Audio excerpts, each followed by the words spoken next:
Hello and welcome back to the channel I talks with Vanshika. तो आज हम जो टॉपिक कवर करने जा रहे हैं उसका नाम है लाइट। ठीक है। इस पर्टिकुलर वीडियो में हम दो चीजें कवर करेंगे। सबसे पहला तो लाइट और दूसरा इलेक्ट्रोमैग्नेटिक वेव।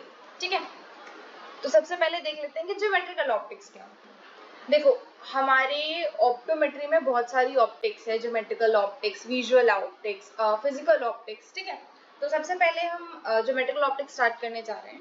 तो ज्योमेट्रिकल ऑप्टिक्स होती क्या है? देखो, लाइट का ना हम लोगों ने अपने 11th-12th में हमें ये चीज बताई गई थी कि लाइट जो है उसका ड्यूअल नेचर होता है, यानी कि वो वेव और पार्टिकल दोनों तरह से बिहेव करता है। ठीक है, तो ज्योमेट्रिकल ऑप्टिक्स में पर्टिकुलरली हम लाइट को as an particle nature behaviour इसका कंसीडर करते हैं। ठीक है, लाइट को हम एज स्ट्रेट लाइन कंसीडर करके इसमें सारा चीजें देखते हैं। ठीक है, तो ज्योमेट्रिकल ऑप्टिक्स को हम रे ऑप्टिक्स भी बोल सकते हैं। इसमें जो है हम लाइट को as an straight line consider करते हैं। ये एक्सप्लेन करती how the light is reflected and refracted when it passes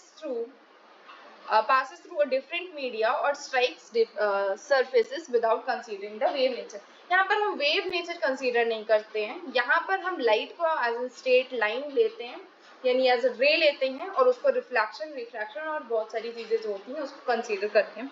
साथ ही साथ यहाँ पे डील करते हैं हम इमेज फॉर्मेशन से। इमेज कैसे फॉर्म हो रही है लेंसेज, मिरर्स वगैरह के द्वारा। ठीक है, तो रिफ्लेक्शन, रिफ्रैक्शन, फोकल लेंथ वगैरह, तो आप डेफिनेशन देख लेना एक बार। ठीक है, नेक्स्ट लाइट पे आते हैं। देखो, लाइट जो है वो इलेक्ट्रोमैग्नेटिक रेडिएशन होती है which enable us to see and it is a form of energy that travels in electromagnetic wave form. देखो, हमारी आईज में रेटिना होती है। रेटिना इस लाइट को एब्जॉर्ब करती है और रेटिना जो है इसी लाइट के लिए सेंसिटिव होती है। तो जैसे हीट है, हीट से हम कुछ देख नहीं सकते, हीट एक सेंसेशन है हमारी स्किन के लिए, है ना। वैसे ही लाइट सेंसेशन है हमारे रेटिना के लिए, और यही लाइट हमें अलाउ करती है सारी चीजें देखने में। अगर लाइट ना होती, जैसे सपोज एक रूम में आपने लाइट बंद कर दी, तो आपको कुछ चीजें इसमें दिखेंगी ही नहीं। तो यानी कि लाइट ही हमें प्रोवाइड करती है विजन, जो हमारी रेटिना में स्ट्राइक करती है और हमें चीजों को देखने में हेल्प करती है। ठीक है, it is a form of radiant energy that produce a sensation of vision by stimulating the retina of the eye. Eye की रेटिना को स्टिमुलेट करती है और विजन को सेंसेशन ऑफ विजन प्रोवाइड करती है। ठीक है, कैरेक्टरिस्टिक्स की बात करें तो देखो, लाइट सबसे पहला इलेक्ट्रोमैग्नेटिक वेव होती है। उसके अलावा लाइट की बात करें तो रेक्टिलिनियर प्रोपगेशन होती है, यानी कि स्ट्रेट लाइन में ट्रेवल करती है ना।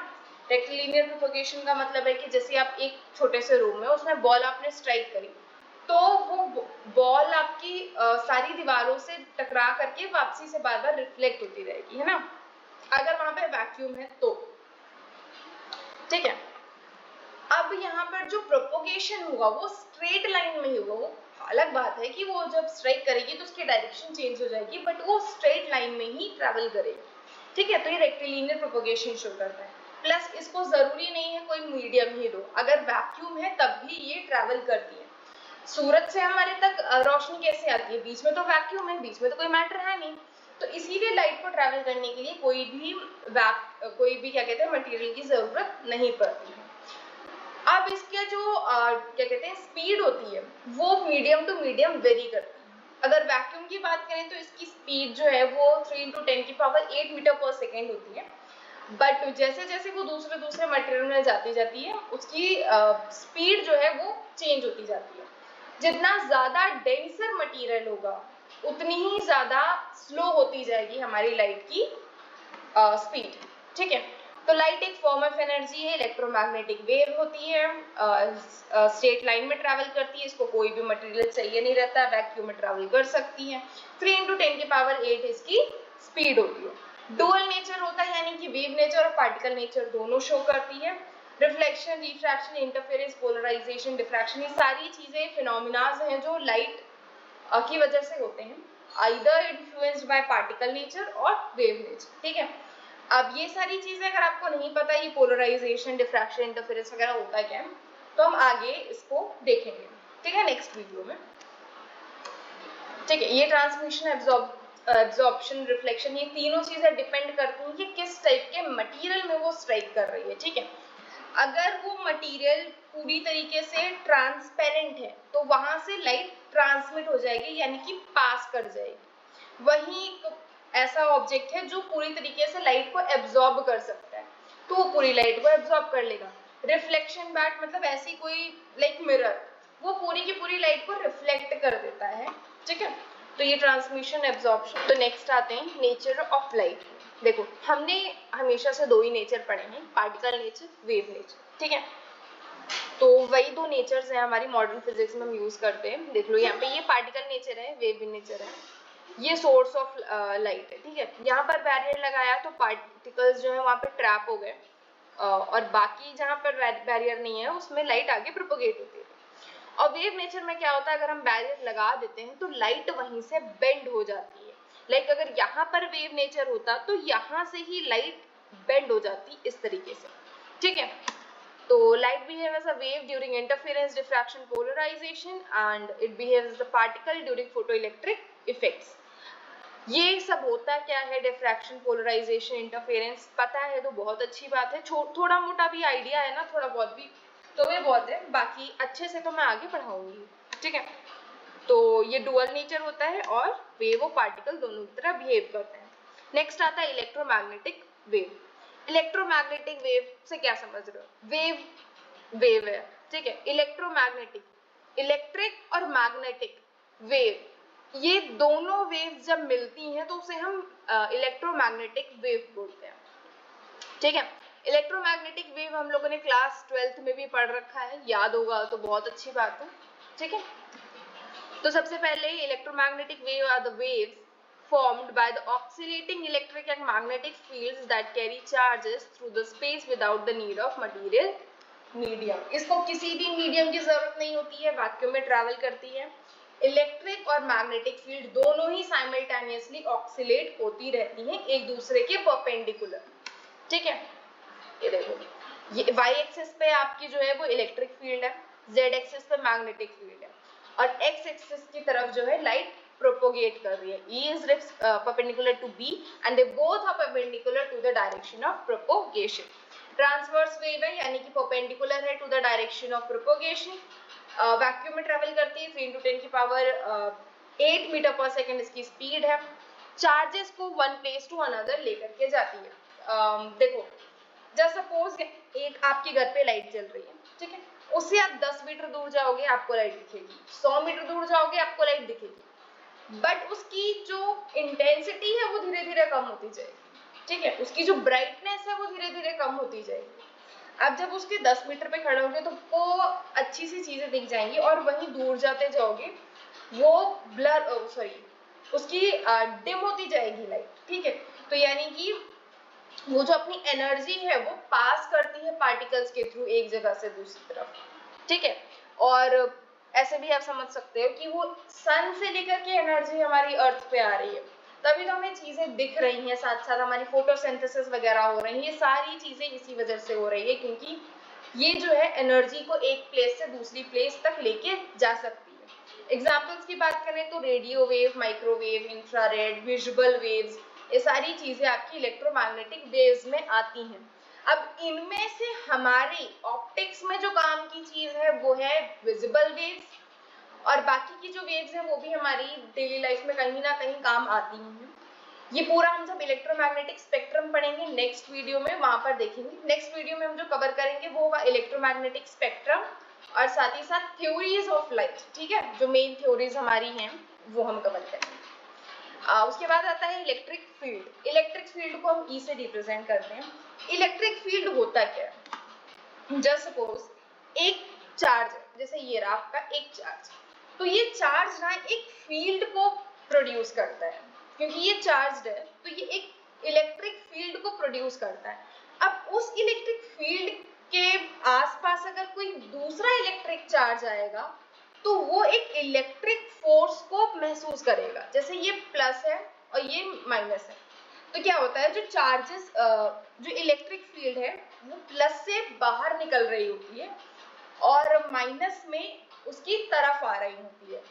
तो जैसे ये प्लस रखा हुआ है तो इससे चार्जेस जो इलेक्ट्रिक फील्ड है वो बाहर एमिट हो रही है। अब ये नेगेटिव वाला इसके इन्फ्लुएंस में आया, इसके पास आया, तो ये इसने इलेक्ट्रिक फील्ड को वो फील किया, ठीक है। तो इलेक्ट्रिक फील्ड जो है वो एक ऐसा रीजन है इलेक्ट्रिक चार्ज के इर्द गिर्द जो कि जिसके उस रीजन में अगर कोई दूसरा इलेक्ट्रिक चार्ज आएगा तो वो एक इलेक्ट्रिक फील्ड को एक्सपीरियंस करेगा। इसको हम ई से रिप्रेजेंट करते हैं, ठीक है। कंटिन्यूसली ऑक्सीलेट करती रहती है, परपेंडिकुलर होती है मैग्नेटिक फील्ड में और साथ ही साथ प्रोपोगेशन के डायरेक्शन में, ठीक है। रिस्पॉन्सिबल होती है, देखो इंटरैक्ट करती है बहुत सारी लाइट के, जब लाइट जो है मैटर के साथ इंटरैक्ट करती है तो बहुत सारे इंटरैक्शंस को रिस्पॉन्स करती है, ठीक है। Play an important role in polarisation, polarisation एक फिनोमेना होता है, वहां पर ये बहुत इंपॉर्टेंट रोल प्ले करती है। नेक्स्ट आता है मैग्नेटिक फील्ड। मैग्नेटिक फील्ड देखो क्या होता है, जब देखो इलेक्ट्रिक फील्ड में जो है वो चार्ज जो है वो एक जगह रुका रहता है, उसे कोई प्रॉब्लम नहीं है, उसको चलना होना नहीं होता है। मैग्नेटिक फील्ड में चार्ज जो है वो मूविंग होना चाहिए, सबसे पहला कंडीशन, और नहीं तो फिर वहां पर मैग्नेट होना चाहिए, ठीक है। तो जो हमारा मैग्नेट होता है या फिर वो चार्ज्ड इलेक्ट्रॉन होता है या चार्ज पार्टिकल होता है, वो जब मूव करता है तो वो एक मैग्नेटिक फील्ड प्रोड्यूस करता है जो कि एक फोर्स ऑफ अट्रैक्शन होता है।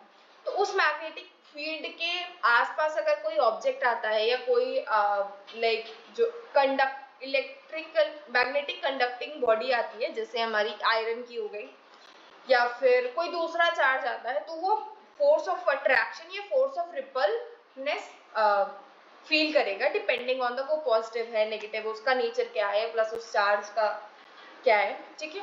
तो मैग्नेटिक फील्ड एक रीजन है जहां पर मूविंग इलेक्ट्रिक चार्ज या मैग्नेटिक जो है वो एक मैग्नेटिक फोर्स को फील करेगा, ठीक है। जैसे ये मैग्नेट है तो इसके आसपास मैग्नेटिक फील्ड्स हैं, तो यहाँ पर ये जो नेल्स का पाउडर पड़ा हुआ है वो मैग्नेटिक फील्ड फोर्स को फील कर रहे हैं और इनके पास आ रहे हैं, ठीक है। इसको हम V से रिप्रेजेंट करते हैं, oxalate together with the electric field, electric field के साथ उसके परपेंडिकुलरली क्या कहते हैं मूव करता है और परपेंडिकुलर होता है to the direction of propagation, ठीक है। कैरेक्टरिस्टिक्स ऑफ EM वेव की बात करें तो वही चीजें हैं, ट्रांसवर्सल नेचर है यानी परपेंडिकुलर है to the direction of propagation. Electric field और ये तीनों चीजें एक दूसरे के परपेंडिकुलर होती है, परपेंडिकुलर का मतलब होता है 90 डिग्री क्या डिफरेंस, ठीक है। वैक्यूम में ट्रैवल करती है 3 × 10⁸ मीटर पर सेकेंड इसकी स्पीड होती है, reflection, refraction, interference, diffraction, scattering वगैरह ये कराती है, ठीक है। ये डायग्राम है, y एक्सिस में आपका इलेक्ट्रिक फील्ड है, z एक्सिस में मैग्नेटिक फील्ड है, x एक्सिस में आपका डायरेक्शन ऑफ प्रोपोगेशन, ठीक है। ये तीनों एक दूसरे के परपेंडिकुलर होती है, ठीक है। अब यहाँ पर ये वीडियो खत्म होती है, इसमें हमने दो चीजें पढ़ी, जो पहला पढ़ा वो हमने लाइट पढ़ा, देन इलेक्ट्रोमैग्नेटिक वेव पढ़ा। बहुत कुछ नहीं था इसमें, छोटी छोटी सी चीजें हैं, इसको थोड़ा सा ज्यादा एक्सप्लेन किया है मैंने इसलिए इतना टाइम लगा, अदरवाइज मुश्किल से 5 से 10 मिनट 5-7 मिनट का टॉपिक है, ठीक है। जो मेन चीजें हैं वो सिर्फ इतनी है कि लाइट की डेफिनेशन क्या है, लाइट की प्रॉपर्टीज क्या है, इलेक्ट्रोमैग्नेटिक वेव क्या होती है उसकी डेफिनेशन क्या है और उसकी कैरेक्टरिस्टिक्स क्या है। मैंने इलेक्ट्रिक फील्ड और मैग्नेटिक फील्ड को थोड़ा सा एक्सप्लेन इसलिए किया ताकि जिसे ना पता हो या ना याद हो तो उसे थोड़ा सा समझ में आ जाए, थोड़ा सा रिलेट कर पाए, और बाकी सिर्फ इतना ही सा है, ठीक है। नेक्स्ट जो वीडियो हम कवर करने वाले हैं उसमें हम पढ़ेंगे स्पेक्ट्रम और थ्योरीज ऑफ लाइट, ठीक है।